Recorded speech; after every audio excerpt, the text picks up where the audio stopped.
This is the complete Juno guide, an almost 5,000 word script, condensed ideas from some of the best pro Overwatch coaches in the scene, and the most in-depth Juno analysis you will find. Not only dissecting Aspen and Needle's play, but also Juno's involvement in pro play. But you wanna know the best part? It's all easy for you to understand. There's 10 sections in this video, all timestamped, so you can go to the parts which are most relevant. Juno has 3 main playstyles: Dash, Diverge, and Duel. In the Dash playstyle, you're enabling your team or disabling the enemy team with Hypering. In the Diverge playstyle, you're looking to support flanks and angles, mainly with your torpedoes, and in the Duel playstyle, you're looking to utilize your gun to threaten squishies up close. To put it simply, Juno's a squishier Lucio that does more with her gun and torpedoes, at least stat-wise. Dive will be your main issue, so I strongly recommend watching that section. Juno's gun, the Crusader's crossbow with fall-off,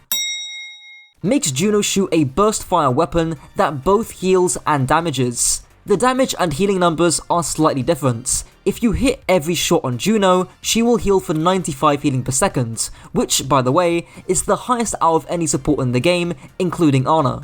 Damage wise, she can deal up to 110 DPS. She also has a steep fall off beyond 30 meters. As goes with many heroes, the more interesting, complex stuff comes later in the guide. The best advice I can give with Juno's gun is, like many other heroes, have trigger discipline. In other words, when your crosshair is off a target, don't keep shooting. Take half a second to readjust your crosshairs back onto your target. You don't want a teammate dying because you were rushing your heal shots. Juno's first ability, Can't Fly Upwards for some reason, makes Juno glide horizontally with a 50% move speed boost for 4 seconds. The cooldown is 6 seconds, and because it's part of Juno's mobility, I'll count in a double jump too, which also allows Juno to slowly descend.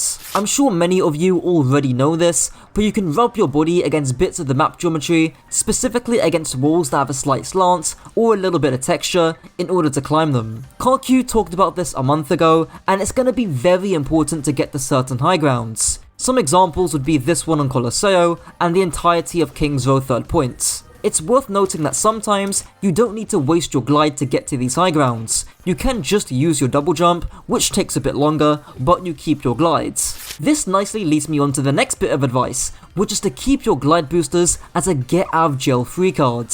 You as Juno have reduced HP, no self-heal, so this is going to be your main escape card.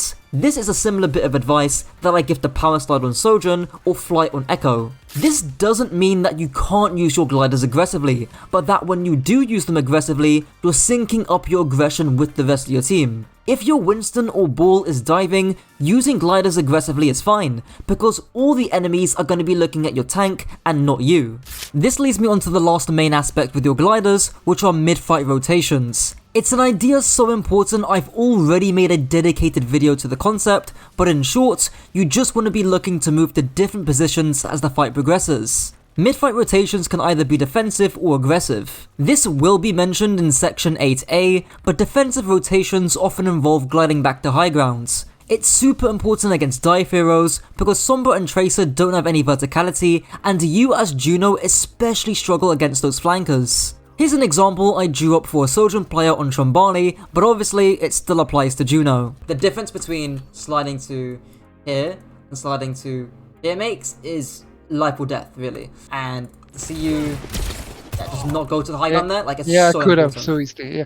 Aggressive rotations will be especially important against immobile comps. For example, on Hanoka, you could double jump through the window and rotate left side to take the space early and duel anyone on the high grounds. Later into the map, you could also double jump over the high ground, rotate to the vent, and support that angle onto points. There's also a defensive rotation here, because if you get pushed, you can retreat back through the doorway if you need to. 2 for 1 there. The last use for your glide is to maintain verticality. If you're already on high ground, you can double jump, glide, and you'll keep that height for the duration of your gliders. This is good for traversing between high grounds if you need to, like the example in the background, or if you want to maintain a wide LOS for your torpedoes, but I actually advise against doing this a lot of the time. Usually, when Juno players pop their gliders and torpedoes through midair, there's 2 problems. The first is that you don't have any cover and you're flying out in open space. If you check the positional section, you'll see me yap on about cover. The second is that you haven't got gliders in case you get dove, so I only recommend doing this if you absolutely need to. Here's an example of Aspen making that mistake. Here, she basically uses all her abilities. She pops Hypering, gliders and torpedoes in an attempt to do that Diverge playstyle, which I'll talk about later. However, because she's in open space, and because she's already used her gliders, and because she doesn't have a retreat path, she ends up basically feeding. Before I continue, I gotta plug my coaching. Hopefully the quality of this guide shows that I know what I'm talking about here, and Spyro rates me, so if you want to climb quickly in Season 12, click the top link in the description. Juno's second ability, Sonic Rings, makes Juno deploy a speed ring that increases the move speed of allies that pass through it for 6 seconds. The move speed buff is 50%, and the actual duration of the speed is 3 seconds. It's worth mentioning what the quickest rollout for Juno is. Now, I'm not going to spend hours testing what rollout is better for milliseconds of difference, but what I will mention though is that out of spawn, if there's a teammate with you, you probably want to hypering first so they also get the speed. However, if it's only you coming out of spawn, it's likely best to glide first, hypering, then glide after, because the glide is on a shorter cooldown. Also, you almost never want to stack speeds, because the max speed cap in the game is 75%, and each of your abilities give a 50% move speed buff. You're basically just wasting an extra 25%. You can see me testing that in the background. Of course, there are times to stack speed, like if you need to make a quick getaway during a dive, or if the point is super close to your spawn, but generally, avoid it. Now in terms of the actual use, of course, use hypering when either team engages. If your Ramattra is popping his Nemesis form, or your Orisa is spear spinning in, or your Reinhardt is pinning in, that's the time to pop the ring. You can see Aspen doing it here when our ball says he's gonna go in. I'm gonna slam point in 3, 2.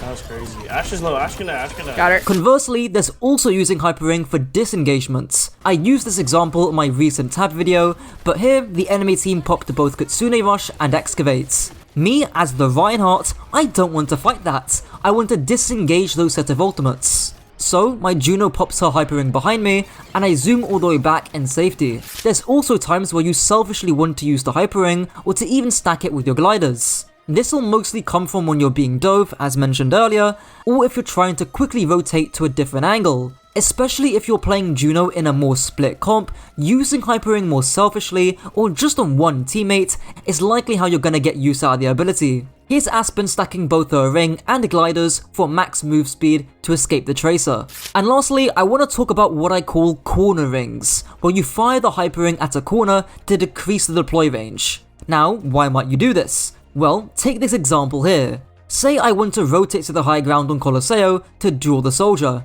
If I Hypering normally in front of me, I get that initial speed, but if I want to disengage, I can't use the Hypering because it's in front of me. Conversely, if you pop it on the corner, you can constantly strafe in front of the corner to refresh the duration of the Hypering. That means you can leave the angle at any time if you're low HP, and you get that Hypering speed boost. It sounds niche, but I think it's going to be pretty important when dueling. Juno's third ability, the Fast and Furious Torpedo,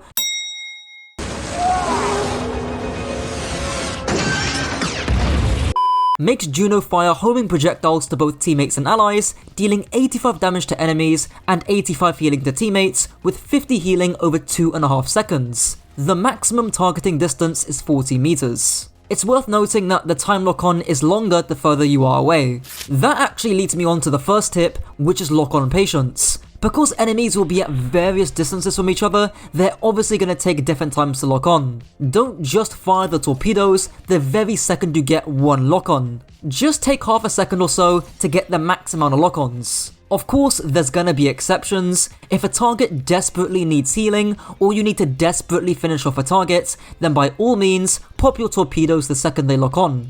The second piece of advice, and this is actually from Aspen herself, is that you want to preemptively pop your torpedoes when you expect damage, so you minimize that lock-on time. And that's actually decent advice. However, she actually advises players to pre-fight heal even if they're full HP, which is just not good advice.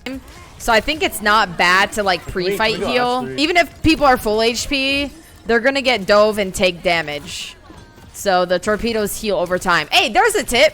The heal over time is 50 over 2.5 seconds. That's just over half of a Zen Orb. Comparatively, the instant heal is 85. Maybe the instant healing is a bit more important than the heal over time. However, in terms of activating the ability in anticipation of taking damage, that's fine. The key to doing this is to pay attention to visual cues like a Winston jumping in or a ball swinging in so you can minimize that lock-on time. I talk about that a lot in the Yeetle example I give later on, about how he could have minimized his torpedo lock-on time onto both the enemy Tracer and onto his Cassidy. Of course, more generally, you're going to be popping these torpedoes in the mid-fights. Your usage will depend on the playstyles, which I describe in those sections later, but torpedoes can be used aggressively when your tank's engaging, or if you're dueling a Tracer, or to help out your DPS if they're losing a duel. And the nice thing is, you can do multiple of those uses at the same time. This links on to section 7D, where I talk about dynamism and playstyles, and how you can do multiple things at once. Lastly, to finish it off,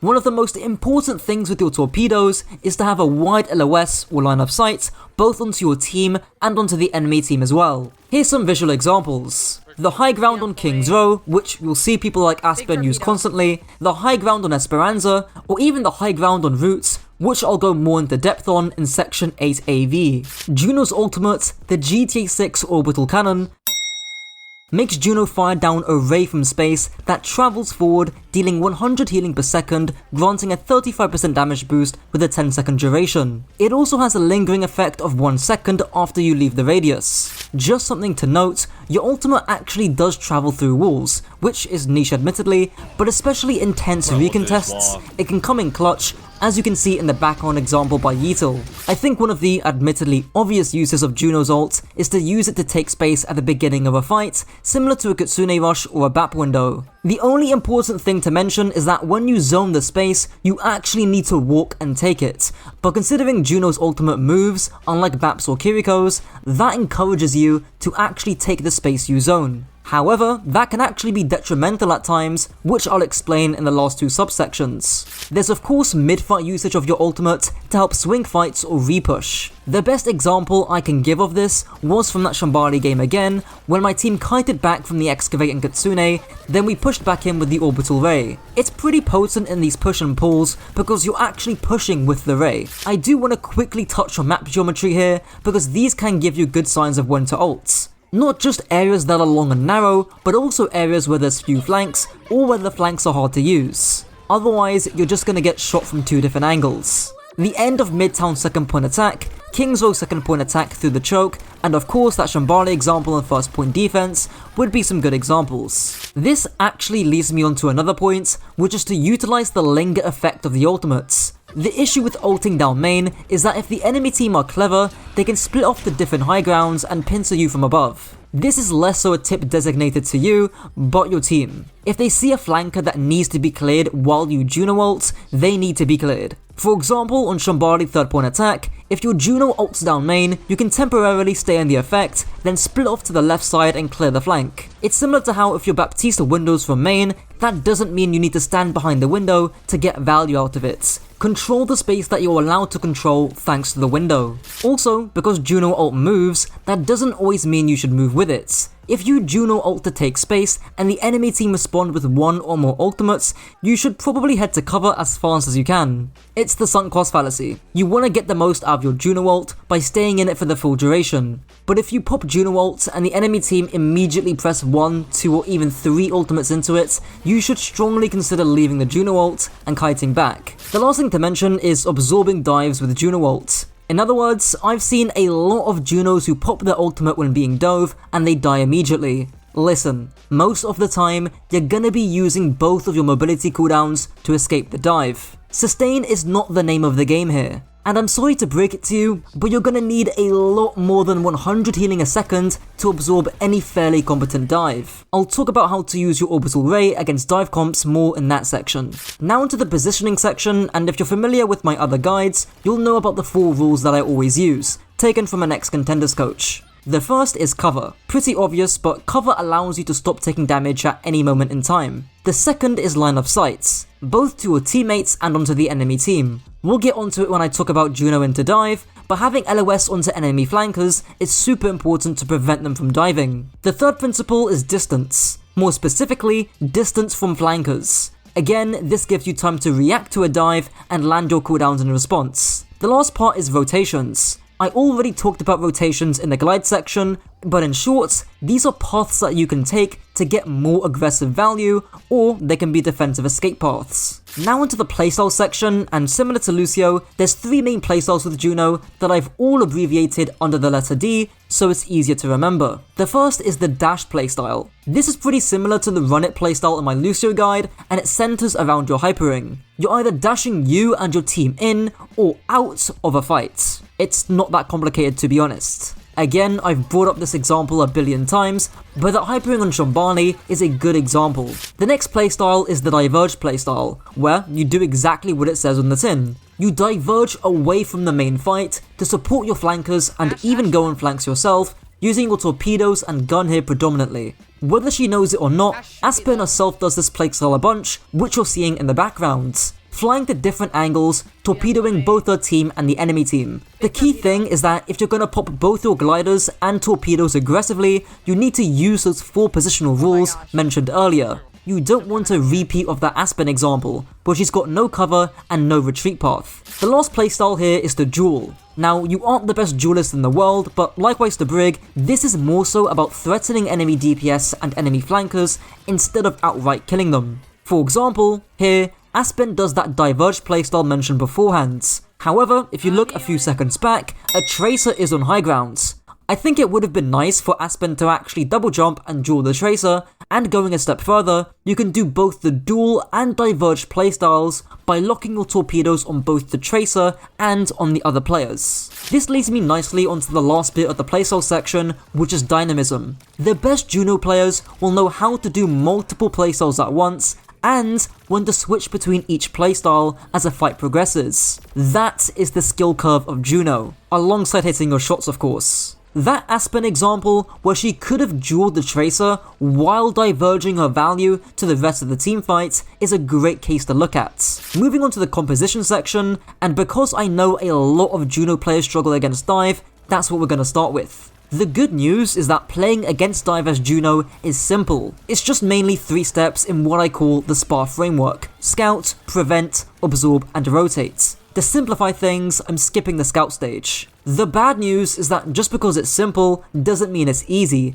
and at the end, I'll go through a textbook example from Util that should hopefully consolidate the concepts that I'll go through in the next few minutes. The prevent stage is all about preventing the enemy dive heroes from getting on top of you in the first place. You never have to worry about being dove if you prevent it entirely. In more practical terms, if their Tracer and Winston are diving you on full HP and full cooldowns, something's gone wrong. This is honestly the main step that Juno players get wrong because they sit back passively and wait for the dive to come. The solution here is simple. Take soft off angles to where you can see the enemy dive heroes to poke them out from distance. You don't want to be stacked on top of your team, but you also don't want to be completely split. You want to have LOS onto their Tracer/flankers so you can shoot them before they dive. In terms of target priority, obviously shoot the squishies instead of the Winston. That's mainly because your gun does basically no damage to armor. Now into the absorb stage. This is using sustain and mobility cooldowns to escape the dive and live. Hopefully, the dive should be easier to absorb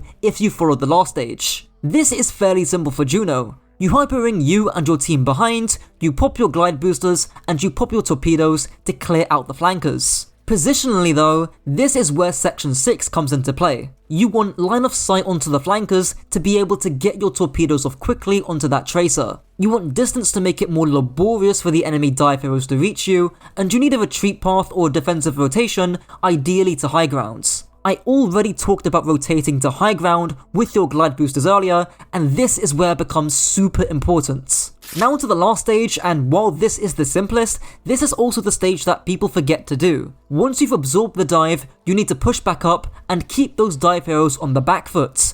Don't just stand still and let them reset their cooldowns. There isn't many cooldowns that you can use on this stage, but this would be a good time for your Orbital Ray. Here's that example by Yeetle, by the way. So I thought I would go over this example by Yeetle here, which is a pretty standard textbook Winston Tracer dive and how to play Juno into it. The first and biggest pro of playing back here, and he even says this on stream, is that it's a lot of distance between him and the dive team. The second pro is of course cover. I mean, there's these boxes over here, not much to say about that. And the second pro is that it's high ground, and again, when you're playing against characters like Sombra or Tracer who haven't got verticality, the only way Tracer can reach Juno here is by going on top of the lorry and blinking over. And that's important because it's very telegraphed. However, there's some big cons about playing in this position. The first one is, where's your retreat? If the Winston jumps you or if the Tracer goes onto you, where do you move to? There's a dead end behind you. The second biggest con here is the bad LOS. Now, obviously, Yeetle can see the Winston and Cassidy, but as I'll play the clip,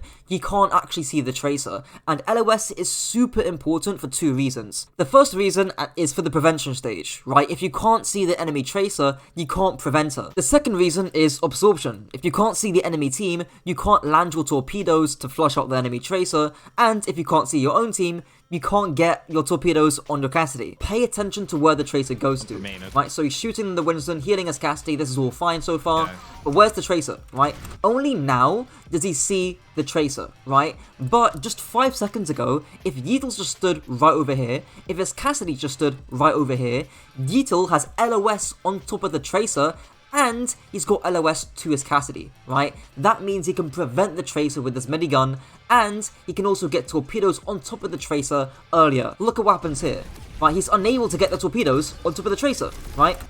He can't get the torpedoes in time, and that's super important to understand. So what should have Yeetle done here? Well, prevention is the first issue. He should have been playing around this mega pack, looking from this soft off angle to flush out that Tracer early on with his minigun. Then, when the Winston jumps him and his Cassidy, he can just hyper-ring himself and his Cassidy back to the spawn, again a clear retreat path, whilst also getting those torpedoes on top of his Cassidy, Tracer, and the Winston jumping his Cassidy as well. It's kind of like a dominoes effect of mistakes that goes on here. Because Yeetle can't see the Tracer early on, he can't prevent the Tracer going in with his minigun, he can't get a good set of torpedoes on top of the Tracer or his Cassidy, and because he spends so much time getting a good torpedo set, he can't actually use his hyper-ring to cut himself back from the Winston and Tracer dive. And you can actually see here, he just flies in open space trying to get a good lock on. He can't, sadly, and look at this hyper-ring. I think he actually just uses it right there. Like, who does that help? Again, a hyper-ring right here, back to spawn, would have been really nice. But because he's not playing here, looking for that preventative off angle, he gets a really mediocre hyper-ring. So hopefully that shows the power of prevention, again, taking those soft off angles to flush out the Tracer, but also getting those torpedo lock-ons as fast as you can, and getting that hyper-ring back to spawn so you can actually retreat it back in time. Now playing Juno against Brawl. I'm going to keep this one short and sweet, because I don't think Juno players are struggling against Brawl comps as much as they are against dive comps. The key thing here is to abuse high ground, verticality and distance, predominantly doing that Diverge playstyle. Playing Juno into Brawl is less so about Juno and more so about the rest of your comp, but if you want to check that out, I have a very comprehensive Brawl guide linked in the top right, if I remember to put the card, which, to be honest, I probably won't. Now playing Juno into Poke. The key here is leveraging your mobility to keep short to medium sightlines, and actually, this is where that dash and dual playstyle start to become more important. Either dashing in your tank with hyper-ring, or looking for gaps in the fight to initiate a duel. For example, when Aspen is retouching here, her ball has point she doesn't need to touch. So, she should have done an aggressive mid-fight rotation to the right side to duel or threaten the Ashe. So I thought I'd quickly add in this section here about Juno being seen in pro play. Top level Korean teams are using this hero as a Lucio replacement on narrow maps like Circuit Royale and sometimes on Lijiang. Here's Commander X explaining why we're seeing the Juno Ana Diva comp specifically, and it's mainly because of how good it is into the Sigma Babylari comp. So what happens? The Juno uses the hyper-ring, the Diva goes through the hyper-ring and goes flying into the backline. So if you're just playing like a Babylari or Sigma type thing, the Diva will just go flying past, your Babylari will put under serious pressure, especially on nano timings, and the Sigma can't do all that much about it. Other stuff he didn't mention was that Juno's Orbital Ray is incredibly strong at forcing the points, which is honestly a section I should have had. She can also hard pocket a D.Va, and in terms of stats, her torpedoes just do more than what Lucio can do. However, that isn't the full story. Why then aren't we seeing Juno Ana D.Va on every map?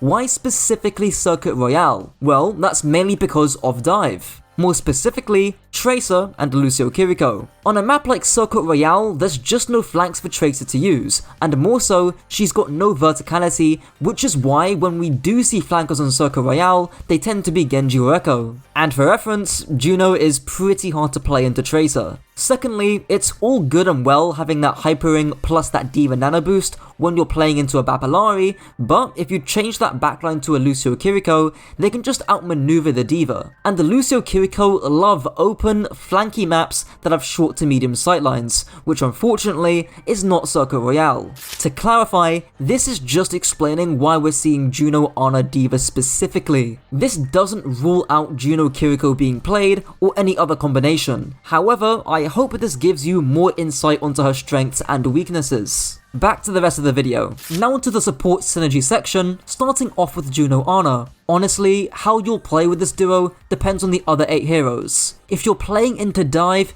you need to keep line of sight with your Ana and to not be too far so both of you can peel for each other. However, if you're playing into Brawl, both of you can play fairly split on your own angles. One of her most flexible duos for sure, and you can see that in pro play. Juno Baptiste. I actually think this is one of the best backlines because at times it can feel like a direct upgrade from Lucio Baptiste. You get his speed boost, you get more healing and more damage. But of course, there's a catch, which is Juno's lack of sustain. Tracer eats this backline pretty hard, so if I were to run this, I would do it when the enemy team are running double hit scan or few flankers, or if you have a Tracer of your own to protect the Juno.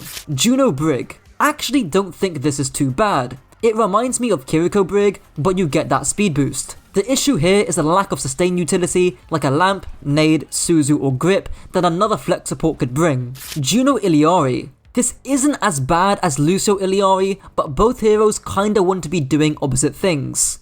Juno wants to get close to get value out of her Hyper Ring, while Illari wants to keep the distance as much as possible. It's not terrible, you could have your Juno heal your tank main and your Illari control the angles, but it's not the most efficient option because you could just replace the Juno with a BAP. Juno Kiriko. Again, we've seen a bit of this in pro play, and many coaches like myself and Cuffy have said that this was likely Juno's best pairing, and for good reason. Again, this acts more like a Lucio replacement on narrow maps, and especially in Queen comps, you still have double speed. You also still have Suzu, and you also have more damage and healing than before, so definitely keep an eye out for this one. And Juno Kiriko is super high sustain. We get to keep the Kiriko Suzu, but we also get to keep the speed boost. Now I don't see why we can't stack speeds with Junker Queen Shell and just play for long fight sustains. We're talking the Echo, the Tracer, the Ash, the Venture. Juno Lifeweaver. I mean, Lifeweaver with any hero is gonna be rough, and with Juno, I think it's a similar case to Illari. Weaver wants to keep a fair amount of distance and hard support his angles, leaving Juno to just become a tank heal bot with a speed boost, which isn't terrible, but again, other supports like Ana, Kiriko or Baptiste would be more valuable. Juno Lucio. So insanely overrated, it's criminal. Congrats, you have double speed boost. That's it. No cleanse, no immortality, no nade, not even a high amount of AoE healing, which Moira can provide. Of course, in ranked you'll get away with it, but definitely super overrated.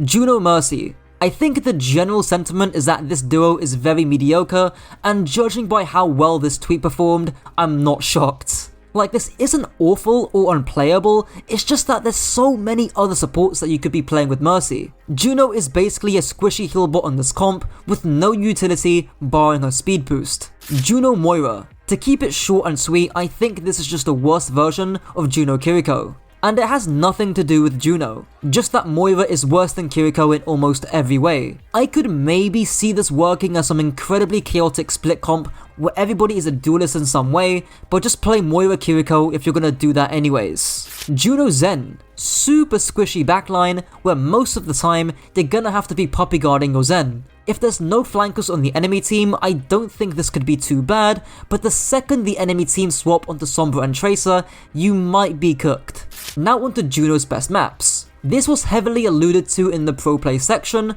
but narrow maps that don't have sightlines which are too long strongly benefit Juno. The narrowness of the maps reduce the effectiveness of flankers, which is one of Juno's biggest weaknesses. I think Route 66 and King's Row are also strong for similar reasons, especially because Tracer is kinda bad on Kings. In terms of our worst maps, they have to be super heavy dive maps that are quite open in terms of flanks and have way too much high ground for Juno to traverse. Especially in pro play, I would be surprised to see Juno work on something like a Gibraltar, especially compared to a Lucio or Brig. And that's it for the guides. If you enjoyed, let me know down below because I doubt any content creator is going to be topping this guide anytime soon. Until next time.